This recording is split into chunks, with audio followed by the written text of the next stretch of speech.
در همین دوران حرکت امام بود که گلهای پرورش پیدا کردن.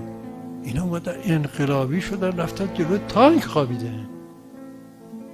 اینا رو با چی میشه مقایسه کرد؟ این روح از کجا دمیده شد در اینا؟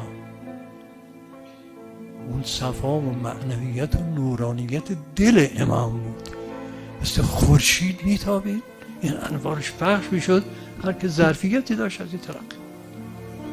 امروز هم هنوز دعا کردن برای امام، توسل به امام، نذر کردن برای امام، تقدیم یک نمازی، دعایی به روح امام باعث میشه که شما هم از برکات و نورانیت امام حالا هم استفاده تجربه کنید. امام از دنیا رفت 30 ساله، بیش از 30 سال، اما شما توسل کنید به امام، هدیه‌ای براش بفرستید، ازش بخواد برای شما دعا کنید، تجربه کنید ببینید چطور میشه. چه برکتی خدا به یه انسانی میتونه بده.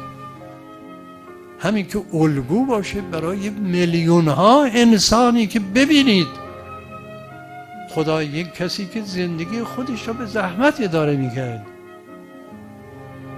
همیشه از ریاست و شهرت فرار میکرد، چنین عزتی خدا بهش داد و چنین قدرتی و چنین تأثیری در تحولات جامعه. الگوست، شما هم یاد بگیرید.